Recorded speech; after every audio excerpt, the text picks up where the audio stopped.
deep in a green forest, where the berry bushes were always full and the honey was perfectly sweet, lived a young bear named Benny. Now Benny loved two things more than anything else in the whole wide world: eating, and eating right now. He was a bear in a hurry, and waiting was just not his thing. Every morning was a race against time. Benny would zoom through the forest like a fuzzy brown rocket. If he smelled berries from afar, he'd dive headfirst into the bushes, even if the berries were still green and sour.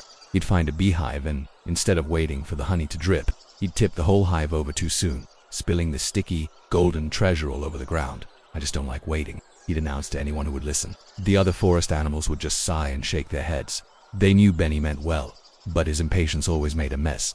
One sunny afternoon, Benny spotted Farmer Fox carefully planting a new row of special berry bushes. Farmer Fox, wise and patient, patted the soil around a small green plant. "Benny," he said, looking up with a gentle smile, "these berries are going to be the sweetest, juiciest berries this forest has ever seen. But there's a secret ingredient. We have to wait for them to be perfectly ripe." Benny's ears perked up. Sweetest ever. He grinned, a mischievous thought popping into his head. "I'll be the first one to taste them," he declared. That very night, long after Farmer Fox had gone home, Benny sneaked back to the berry patch. It was early. Very, very early. Under the moonlight, the little green berries looked tempting enough. Benny couldn't resist. He reached out a paw and plucked one. He popped it into his mouth and crunch. Blah.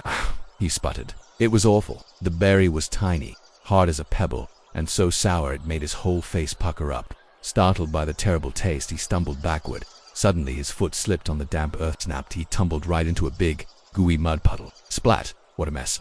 Covered from nose to tail in thick, brown mud. Benny felt very silly and embarrassed. He scrambled out of the puddle and hid behind a big oak tree, deciding to watch the berry patch from a safe distance. He watched as the sun came up, warming the little plants.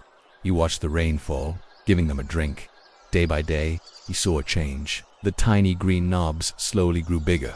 They turned from green to a pale pink, and then, finally, to a deep, beautiful red. It was so hard to just sit and watch. Benny's tummy rumbled, and his paws twitched. He wanted to run over and grab one so badly, but he remembered the sour taste and the muddy fall. So, for the first time in his life, Benny waited. At last, the day arrived.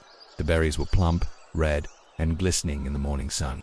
All the animals gathered around the patch, their noses twitching at the sweet smell.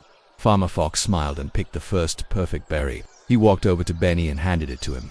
Benny took the berry carefully. He sniffed it. It smelled wonderful. He took a tiny, careful bite, and then his eyes went wide. Oh, wow. It was an explosion of sweetness. The most delicious, amazing berry he had ever tasted in his entire life. It was better than any berry he had ever rushed to eat. From that day forward, Benny was a changed bear.